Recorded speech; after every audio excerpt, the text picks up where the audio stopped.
ঈদুল আজহার পরদিনও রাজধানীর বিভিন্ন স্থানে হচ্ছে পশু কোরবানি। একই সাথে চলছে বর্জ্য অপসারণ। কোরবানি বর্জ্য অপসারণের আরও খবর জানাতে রাজধানীর ওয়ারি থেকে যুক্ত হচ্ছেন সহকর্মী ইমতিয়াজ মাহমুদ।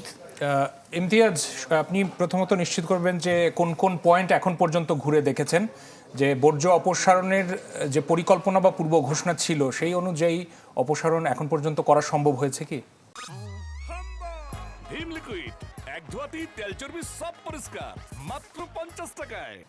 রাশেদ, বর্জ্য অপসারণের যেই পরিকল্পনা, এটা একটা মহা পরিকল্পনা এবং বলা যায় যে গতদিন থেকেই সেই পরিকল্পনা অনুযায়ী কাজ শুরু করেছে এবং এই মুহূর্তে আমি আছি ওয়ারিতে এবং এই ওয়ারিতে আসার পথে ঢাকা দক্ষিণেও ছিলাম, উত্তরেও ছিলাম এবং এখন এই মুহূর্তে দক্ষিণে আছি এবং উত্তরের যেই হাটগুলো ছিল সেই হাটগুলোর যেই বাসগুলো রয়েছে ইজারাদারদের সরানোর কথা ছিল এবং পরবর্তীতে সেগুলো কিন্তু সরানো হয়নি এখন পর্যন্ত দেখতে পাচ্ছি। এবং আমি ওয়ারিতে এখন এসেছি, এটি পুরন ঢাকার ভিতরে পড়ে এবং যেটি আমরা জানি যে পুরন ঢাকায় কিন্তু ঈদের দ্বিতীয় দিনও বেশ কোরবানি হয়ে থাকে এবং আসার পথেই কয়েকটি নির্ধারিত স্থানে কোরবানি হচ্ছে এবং বাসাবাড়ির নিচেও কোরবানি হতে দেখেছি এবং সেটিরই বর্জ্য কিন্তু আপনারা এই মুহূর্তে দেখতে পাচ্ছেন ওয়ারির এই স্পটে, এই এলাকার। এটা হচ্ছে টিপু সুলতান রোড। এখানে সকল ধরনের বর্জ্য এখানে ফেলানো হচ্ছে এবং সেটি কিন্তু অপসারণ করা হচ্ছে এবং গতদিনের যে লক্ষ্যমাত্রা ঢাকা দক্ষিণ সিটি কর্পোরেশনের 15,000 মেট্রিক টনে, সেটি রাত 12টা পর্যন্ত কিন্তু 14,700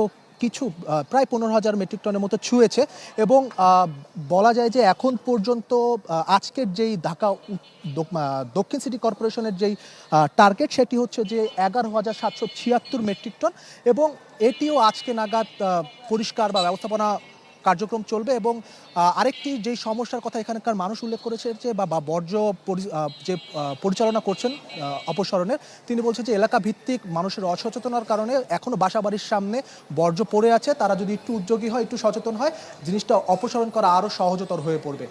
এই ছিল রাশেদ এখন পর্যন্ত ওয়ারি থেকে। জি, ইমতিয়াজ মাহমুদ, আপনাকে ধন্যবাদ।